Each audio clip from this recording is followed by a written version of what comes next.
Buenas tardes, José Antonio. Me llamo Alejandro Arro. Te agradecemos de parte de todo el equipo por concedernos esta entrevista. Y nada, comencemos. Yo le agradezco a ustedes por la posibilidad y por siempre estar defendiendo la verdad. Creo que necesitamos más medios de comunicación que se atrevan a plantear los temas que realmente le preocupan a la ciudadanía y también ir mostrando situaciones que solapadamente se van instalando en la opinión pública y que gracias a medios de comunicación como el de ustedes, la gente se va enterando de cosas que muchas veces pasan en silencio.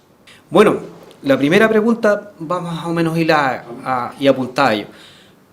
¿Por qué tú sigues participando o concediendo entrevistas a las plataformas abiertas? Llámese Megavisión, Canal 13, Televisión Nacional, siendo que la vez que nosotros te hemos visto concediendo estas entrevistas es una cacería de brujas.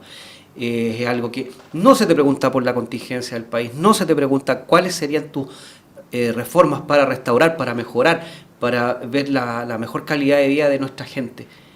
¿Por qué? Esa es una duda que nosotros tenemos. Yo creo que hay que ocupar los espacios.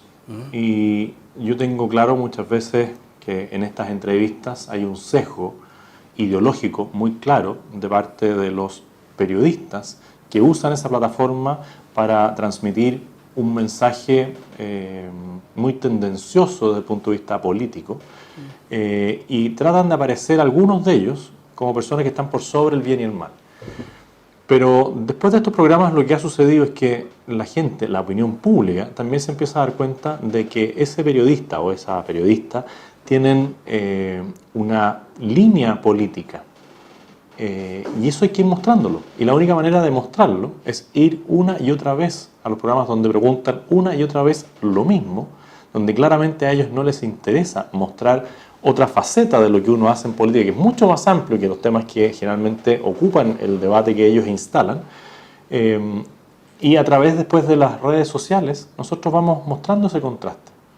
Y hasta ahora ha quedado bastante en evidencia que en programas puntuales, me tocó Ha llegado tu hora en TVN, Sí, donde de 12 panelistas, 8 al menos tenían una línea muy predeterminada, incluso el conductor termina cayendo en la línea de esos 8 panelistas, perdiendo su condición de conductor, de armonizar la entrevista y tomando partido. Yo creo que eso en el tiempo va asentándose. Lo mismo en Estado Nacional. Mi tema no es ser yo panelista, es desenmascarar un canal que instala a una ex candidata presidencial, incluso le cancela un honorario, aunque sea bajo, pero para promocionar su candidatura política.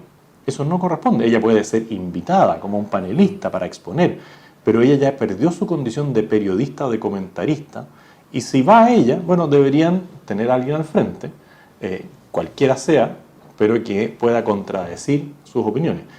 Por eso yo no me canso de las veces que me invitan los medios de comunicación ir a exponer mis planteamientos, mis principios, mis valores y generar el contraste. Y será la opinión pública la que después tendrá que evaluar si consideran que es un buen periodismo o si es un periodismo tendencioso, ideologizado. En ello mismo, en esa oportunidad nosotros te vimos como agotado. Agotado, me imagino, porque ha sido tan reiterativo esto. Las preguntas no son prioridades para la gente. Sí, te lo diría como ciudadano. Si tú analizas cada programa, cada entrevista, lo que se habla no es una prioridad.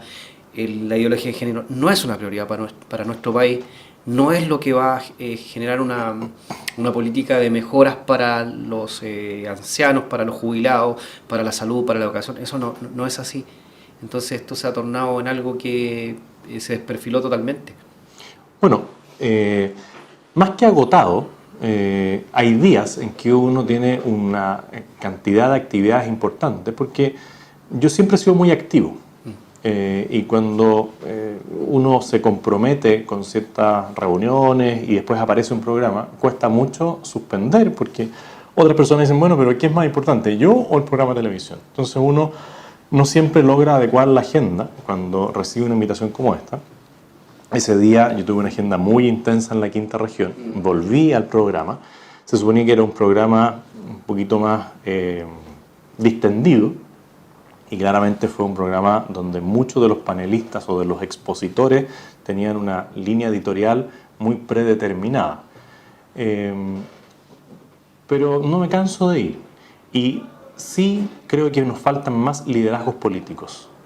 Yo echo de menos parlamentarios que se atrevan a ir a defender lo que creen y lo que piensan, tanto diputados como senadores. Si el debate político, ¿quiénes son los principales actores? Los parlamentarios. Y nosotros vemos que los nuevos parlamentarios que han asumido con porcentajes muy bajos de votación están en todas. Y nuestros parlamentarios no están. Lo que sí se ha logrado es que gracias a la actividad que nosotros desarrollamos tanto personalmente como Acción Republicana, es que ya hayan más actores políticos. Y yo me alegro de que hoy día el senador Osandón, el senador Alamán, Romero Durán, el diputado Romero, el senador Chaguán, Durán. El diputado Durán, ¿no es cierto?, vayan asumiendo un rol más público y se vayan desplegando a nivel nacional. Mencionaba a los senadores porque ellos claramente están con una mirada también puesta en la elección presidencial, que viene en un par de años más. Sí. Pero el hecho de que yo siga activo políticamente hablando hace que otros actores también se desplieguen, y eso es bueno para la defensa de nuestras ideas, de nuestros principios, porque tanto el senador Chaguán como el senador Osandón, en temas como estos, tienen la misma posición que tengo yo, y tienen claro que, como tú dices, como usted dice, estos no son temas prioritarios para las personas. Si aquí nos tienen discutiendo de la identidad de género, de la adopción homoparental, del matrimonio homosexual, del aborto libre, de la eutanasia, todas materias que no están en el día a día de las personas. Las personas hoy día, ¿en qué es lo que piensan? En si van a tener una atención digna de salud o no. En si van a tener la seguridad ciudadana suficiente como para desplazarse de su hogar a su lugar de trabajo, si sus hijos van a llegar tranquilos y seguros a su lugar de estudio, la calidad de la educación. Esos son los temas del día a día. Podemos ir hilando inmediatamente cuáles son tus propuestas para hacer una mejora a todos estos problemas que tenemos. Bueno, yo creo que el concepto del respeto y de la autoridad es algo que se ha ido perdiendo en nuestro Chile. Eso parte desde el sistema educacional, donde muchas veces los alumnos no respetan a sus profesores y los apoderados no respetan a los profesores de sus alumnos. Y ahí yo creo que el concepto de autoridad es algo que hay que volver a instalar en la sociedad, el respeto. La política de largo plazo es trabajar con la familia. Claramente el mejor doctor, el mejor educador, la mejor autoridad es la familia. Si yo quiero mejorar, más que el homeschooling, porque es una alternativa real y que muchos apoderados están hoy día adoptando, porque no quieren que a su hijo lo encasillen en un molde y que le enseñen ciertos conceptos en el colegio que van contra lo que es la enseñanza que reciben en sus hogares. Por lo tanto, es una alternativa real que en países como Estados Unidos está muy desarrollada, que curiosamente aquellos que están ideologizados desde la mirada de la izquierda no aceptan. A ellos no les gusta que las familias puedan tener la tutoría o la educación de sus hijos en un homeschooling. Y es el derecho preferencial de los padres de educar a sus hijos. Pero yo, más que el homeschooling, es potenciar el valor de la familia en todas las políticas públicas, porque hoy día las políticas públicas son un incentivo a no mostrar que hay familia. Hoy día se dice la mayor cantidad de hijos nacen fuera del matrimonio, pero la mayoría de esos niños tienen padre y madre. Lo que pasa es que las estadísticas y muchas veces los beneficios que otorga el Estado hacen que se oculte una realidad. Y muchas veces se oculta al padre, porque si hay dos personas que crían un hijo, tienen menos beneficios. Si dos personas se unen en matrimonio, tienen menos posibilidades de acceder a dos viviendas o de acceder a ciertos beneficios que son para la madre, jefa de hogar, que sostiene, que es el pilar, pero que hay ocasiones en que está acompañada del padre, pero se oculta al padre para obtener más beneficios.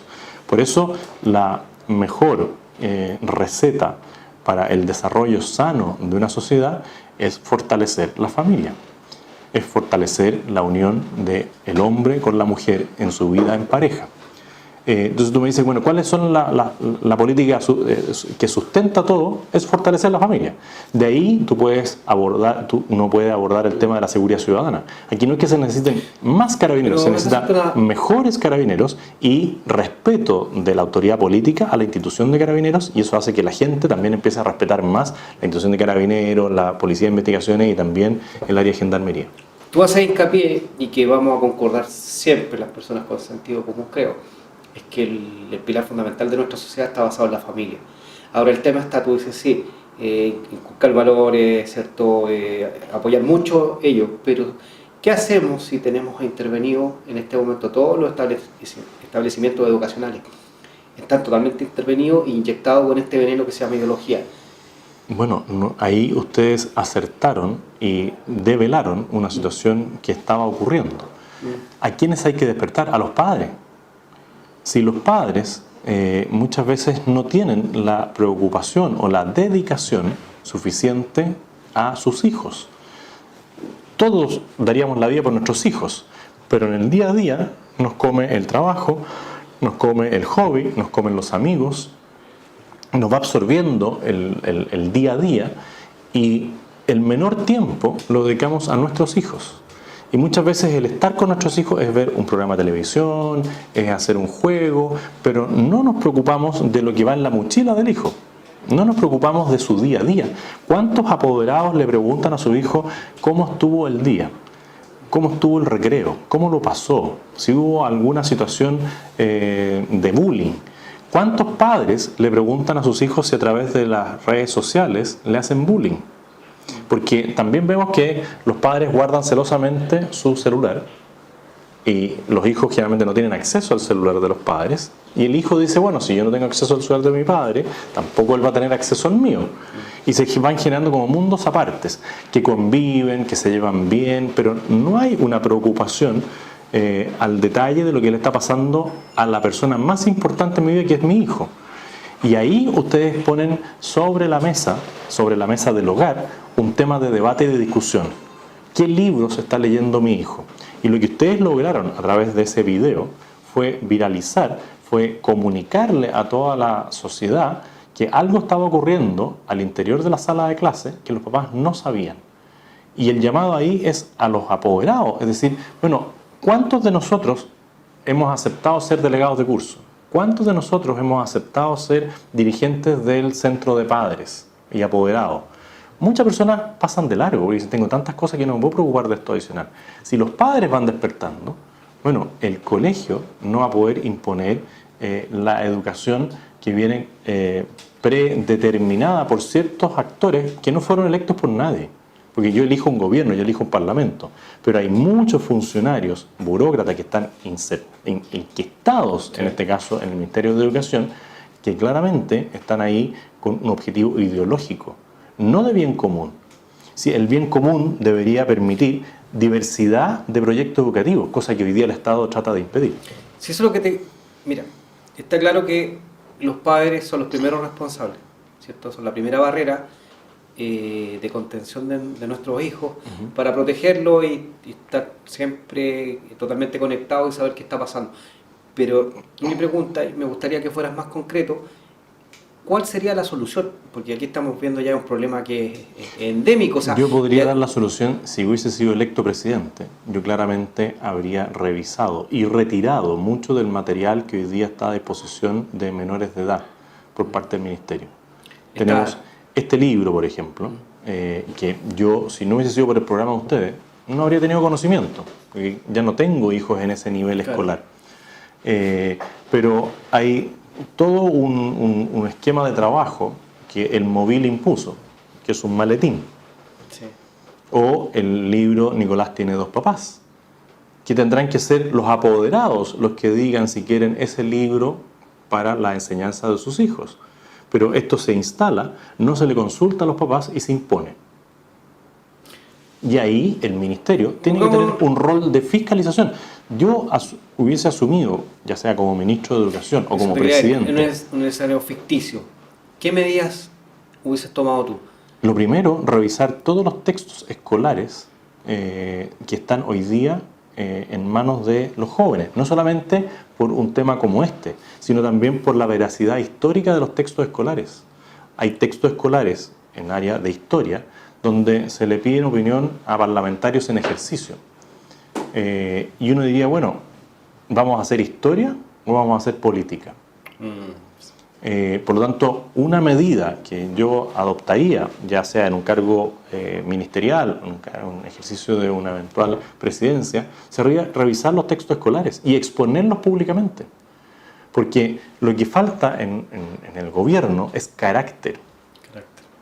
Y el carácter es necesario para dirigir. Hoy día el ministro está muy cuestionado por sus dichos sobre el bingo, que a mí tampoco me interpretan, porque claramente no es la manera de solucionar problemas endémicos de la educación en Chile, realizar bingo. Eso puede ser la acción del centro de padres para cosas puntuales, no para mejorar toda la infraestructura que le corresponde al Estado. Pero claramente yo no haría el escándalo público que se hizo por los bingos, y sí lo haría por estos libros. Y yo habría esperado que fuera el ministro de Educación el que expusiera esto y dijera, esto es grave. Sí. Sí, eso es lo que yo digo, la falta de carácter. No, y el control. A mí me llama muy fuertemente la atención, ¿cierto? Como suena cualquiera, el control. ¿Cómo es que pasó esto? Lo que pasa es que teníamos... Se entiende que Bachelet... Estos libros estaban impresos y estaban ya distribuidos. Bueno, la cosa es que, como te digo, fallaron todos los controles. Y quienes fueron los afectados fueron nuestros niños. Y ahora esta es la punta del iceberg, como te comentaba, porque nosotros estamos en un proceso de ir develando todo lo que ya está enquistado, y esto es uno solo.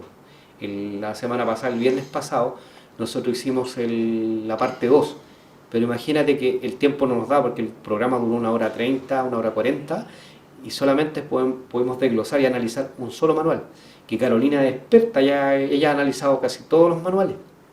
De hecho, lo expuso ante el ministro de Educación. Sí, la vi en una reunión con el ministro. Y la verdad las cosas es que son aberrantes. Las cosas que proponen ahí, o sea, que ya están llegándose en ejercicio. Imagínate que en el norte, o si fue en Iquique, una profesora de párvulos de kinder básico le mostró un video de unos monos españoles donde el mono macho le toma sus pechos a la mona, se erectan los pezones, después la mona le toma su pene, se lo erecta. Si lo único que faltó es que se concretara la relación. Entonces, me llama fuertemente la atención porque una de las directrices que tienen ellos es que dice que pueden emplear todo el material disponible en las redes. O sea, si a la mujer, a esta señora que considero que es una desquiciada, si hubiese querido le hubiese podido mostrar una película pornográfica o una cosa de tamaña, no sé cómo decirlo, crudeza. Para un niño, estamos hablando de niños de 5 o 6 años, y la educación es un proceso continuo y uno va madurando en la medida que va creciendo. Por lo tanto, si alguien exhibe material no apto para menores de edad, tiene que ser no solamente fiscalizado, sino que también denunciado, y en caso de que sobrepase ciertos límites, podría ser acusada a esa persona de infringir ciertas normas que atentan contra el sano desarrollo de un niño a través de eventual material pornográfico. Habría que ver en qué condiciones y qué es lo que exhibió. Pero lo importante de esto es develar lo que está ocurriendo. Y ahí ustedes tienen un rol fundamental. Sí, el problema está que nosotros como en este momento como medio de comunicación, claro, es informar y tratar de ser lo más veraz posible. Bueno, por lo mismo nace este canal, porque nosotros viendo las plataformas abiertas, haciendo lo tendencioso, lo capturado que están por el progresismo, no hay una visión objetiva de ningún tema, y de hecho se normaliza todas las conductas que estamos viendo hoy en día, ¿cierto? Se da el hecho de los transgéneros, la homosexualidad, el tema de la inmigración, que se normaliza. Y ahí nosotros concluimos que esto es una agenda mundial.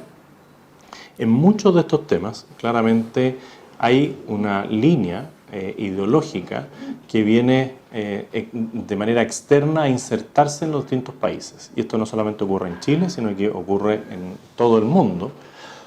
Y por eso reuniones, por ejemplo, como las del Foro Sao Paulo, son tan cuestionables. Porque se reúnen dirigentes políticos de esa izquierda ideológica en distintas naciones. El último fue en Nicaragua, en Cuba, el año pasado fue en Nicaragua, donde dirigentes chilenos este año respaldan las dictaduras de Maduro, la dictadura de Daniel Ortega, en una visión muy ideologizada. Y se van enquistando, así como vimos que se podía enquistar gente en los ministerios de educación a nivel nacional, se instalan en los organismos internacionales. Y cada vez que se produce una derrota electoral, como la que ocurrió en Chile para la nueva mayoría, emigran a estos organismos internacionales, se asilan, por así decirlo, ahí, y desde ahí van dictando políticas que van más allá de las normas legales vigentes en un país.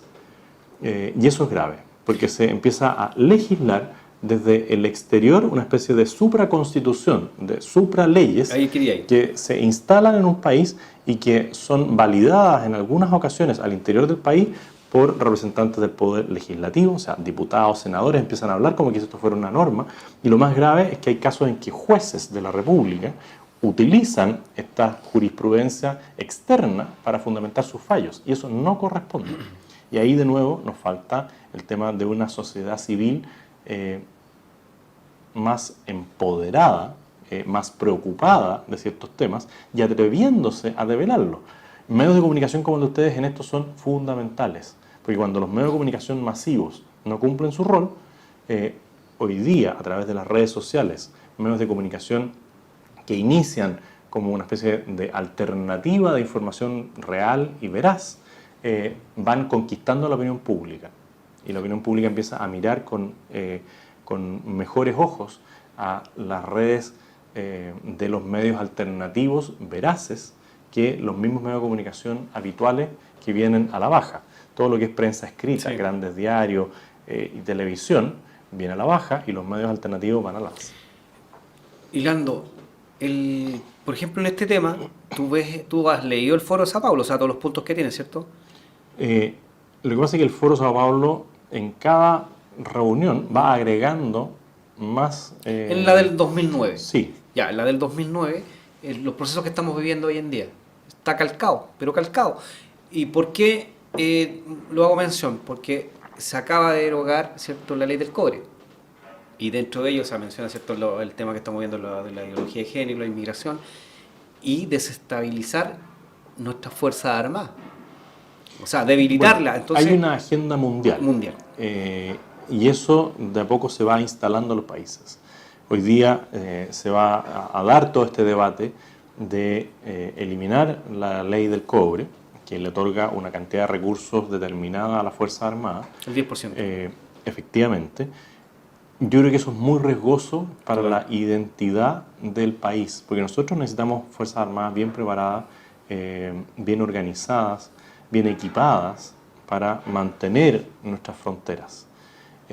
Aquí se habla mucho de la estructura bolivariana, de que somos todos amigos, pero eso trae de nuevo un mensaje muy ideologizado de izquierda, donde están estas políticas mundiales que se tratan de insertar en los países.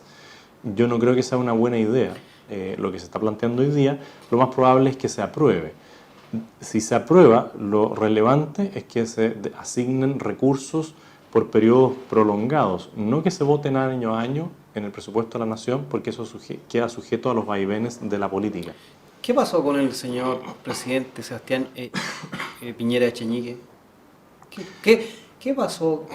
Bueno, en con su postura de derecha, en algunos de estos temas, uno viendo lo que es su programa de gobierno, están. El tema de la ley del cobre viene dentro de su programa.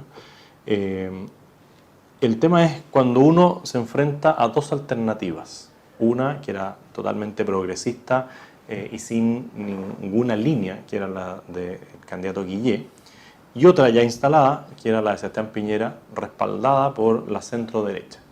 En el caso particular mío, yo llamé al voto por responsabilidad. porque claramente haber apoyado la línea ideológica de Alejandro Guille habría sido un desastre mayor para Chile, que ya venía de 4 años donde el gobierno de Michelle Bachelet nos dejó muy mal parados en temas económicos, culturales, valóricos, en toda la gama de las El distintas tema áreas. de la subsecretaría del delito. Los Así suma y 120.000. sigue, porque podemos ver lo que fue el Sename, podemos ver lo que fue todo el trabajo con la infancia, la subsecretaría del delito, las promesas incumplidas en la construcción de los hospitales, el fortalecimiento de la autoridad policial, el nombramiento de Javiera Blanco, bueno, y así suma y sigue. ¿Los niños símbolo? Bueno, algunos la señalan de esa manera, pero es un continuo. Frente a eso y a un resultado que ya era palpable, en una segunda vuelta entre Guillé y Piñera, yo al menos llamé, como te decía, al voto de responsabilidad por Sebastián Piñera. Creo que en lo macro... ¿Fue un error no haber hecho un trueque?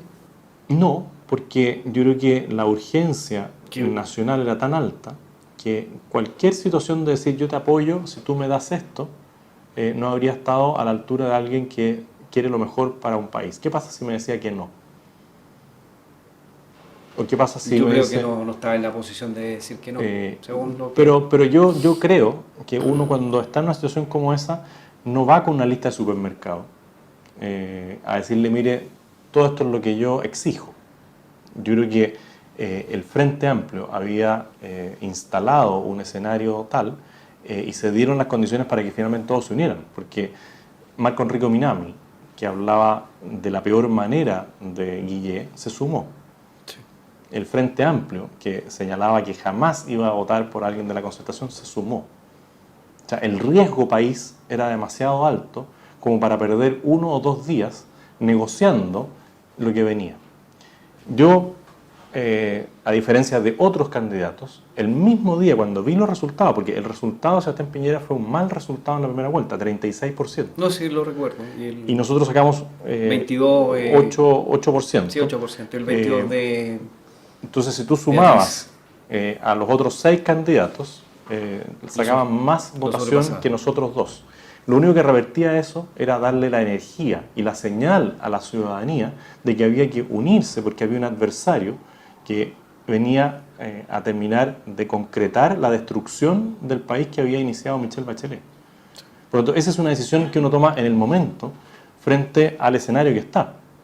Otros que no tenían la responsabilidad, porque no habían ido a la segunda vuelta electoral, habían ido a una primaria, se habían enojado, se habían molestado después de la primaria, se habían dicho de todo en los debates, después van y dicen, mire, este es mi pliego de peticiones. Pero eso ya es casi una semana después. El impacto del día de la elección, las señales que uno da en el día de la elección tienen que ser muy claras, porque cuando entra la duda, se puede perder una elección. Por eso yo respaldé y sigo respaldando en las cosas correctas al gobierno de Sebastián Piñera. ¿Tú me podrías mencionar esas cosas correctas que Las cosas correctas, por ejemplo, es la intervención en el Sename. Claramente en materia de abuso de menores que se daban al interior del Sename, el gobierno ha adoptado una línea correcta. En el tema del respaldo a la autoridad policial, el gobierno ha estado en una buena línea. Cuando se dio la situación entre el carabinero y el conductor de Uber, el gobierno estuvo con carabineros, no con el que quiso desobedecer la orden de carabineros y atentar contra su integridad física. En el tema de salud, inicialmente tomó la línea correcta, pero después, de nuevo, le faltó el carácter al gobierno para mantener el tema del protocolo en el tema de la ley de aborto en 3 causales. Pero se puede revertir porque tenemos parlamentarios que van a recurrir al Tribunal Constitucional para que las cosas vuelvan a su orden. Y esto no es ir en contra del gobierno, sino que es ir en contra de una resolución que se extralimita por parte del Contralor de la República. Pero ¿qué hacemos, por ejemplo, si seguimos en esta tónica de que los medios alternativos y no los que debiesen supervisar o controlar debiesen estar mostrando lo que en realidad está pasando, como en este caso Marcela Aranda, ¿cierto? Que desclasifica toda la cantidad de documentos que están firmados por nuestro gobierno, el pasado y el que lo ratifica, que es Piñera hoy, donde se produce este supragobierno. ¿Qué pasa ahí? Tú estás al tanto de esto, ¿cierto? Sí, bueno, de nuevo, hay que volver al poder de la ciudadanía. Hoy día el partido más grande en Chile es el partido de la abstención. ¿Dónde están las personas que quieren una sociedad donde primen ciertos valores y principios? Están ahí. Pero somos nosotros, ustedes como medio de comunicación, yo como dirigente político, los que tenemos que ir haciendo que las personas levanten la voz. ¿Sí? Hoy día la izquierda, cuando sale a las calles, tiene un determinado número y puede llenar las calles. Nosotros, si hacemos el mismo llamado hoy día, ya sea por temor a una izquierda muy violenta, por comodidad, las personas no se movilizan porque no ven el peligro inminente para su círculo cercano o para su familia. Hay mucho desconocimiento. Bueno, nosotros estamos en ese proceso de dar a conocer ciertas realidades. Sí, yo soy una persona llena de esperanza. Siempre creo que el futuro puede ser mejor porque depende de nosotros. Pero no podemos desfallecer en este esfuerzo, en este continuo. Esto es un continuo. Y cuando uno va mostrando, la gente va reaccionando. Yo al menos lo que puedo decir es que en los recorridos que hago por Chile, la gente va reaccionando, va levantando la voz. El ejercicio de haber ido a la primera vuelta electoral como candidato presidencial independiente mostró que había un 8% de la ciudadanía en Chile que, más allá del llamado al voto útil, levantó su voz. Sí. Que antes no estaba. Nosotros instalamos un concepto, el concepto del sentido común, el concepto de que la izquierda ideológica va ganando los espacios. Eso está ahí. Hoy día estamos hablando de que tiene que despertar esa mayoría silenciosa, pero despertar en las cosas más cercanas, despertar en los delegados de curso de los colegios, despertar en los centros de padres, despertar en los centros culturales, porque esto de Arlequín que tú mencionas o el Centro Cultural de Valparaíso que quemó mi figura, sí. Bueno, la gente lo veía casi como una humorada, hasta que uno instala y dice, bueno, esto es incitar al odio. ¿Por qué te tratan de extremista? Yo siempre he tratado de analizar tu discurso y no Porque veo... se enfrenta la razón contra la ideología. Y como yo argumento en base a la razón, y la ideología no tiene argumentos para ir en contra de la razón, al final caen en la descalificación. Y la descalificación puede ser verbal, puede ser con violencia física, con violencia en las redes sociales. Entonces, la ideología no acepta el debate racional porque claramente pierde. Es que no tiene ningún sustento. Bueno, pero se va instalando y hay jóvenes o hay personas que se van comprando esta teoría de la ideología y se van sumando actores políticos. No, y fíjate que también hay adultos. Yo comparto, o sea, compito en un certamen de tenis y en una conversación trivial yo hablaba de ti y que tú eras mi candidato y que quería, pucha, ojalá es que en el 2022 llegue a ser presidente. Gracias. Y es un comentario trivial, pero para que sepas más o menos cómo habla la gente. Me dice, pero es que él también tiene su chayita y es muy extremista. Y yo lo escucho y le pregunto, pero tú me puedes decir cuáles son, uno de esas cosas raras que tiene, y dos, ¿por qué es lo extremista? No, pero es que sí, eso te puedo comentar. Bueno, cuando que no hubo ningún argumento. Cuando me lo plantean en debates públicos, porque yo soy una persona que va a los debates donde me invitan y hay cierto grado de respeto, yo voy. Y cada vez que alguien levanta un tema, es que usted es extremista. Entonces le digo, ¿y tú me puedes decir dónde está mi frase que llamó a insultar o a golpear a alguien o a decir algo que aquí te parezca extremo? Y no están. Porque es un discurso aprendido que instalaron algunos y que se potenció después de la elección. Porque vieron que había más personas que escuchaban este mensaje directo, franco y en base a la razón y el sentido común, y que ellos vieron como un peligro que alguien normal, común y corriente, lograra un 8% de la votación. Es una alta votación considerando que no era el candidato favorito. Entonces entramos a que es un lavado de cerebro. Realmente un lavado de cerebro por la... Se intenta hacer algo así, y por eso de nuevo es tan relevante el primer concepto del que hablamos, fortalecer la familia. Y muchas de las personas que hoy día están en el límite de la ideología o que se compran este discurso aprendido, es porque no tienen con quién conversar en su entorno y solamente comparten con aquellos que los acogen en su intento por capturar personas para su ideología. Y se les va como una especie de haciendo una escuela donde solo vale el eslogan. Porque cuando uno ve las marchas en las calles, son muy pobres en contenido racional, en contenido intelectual. Son puras frases preconcebidas y que riman.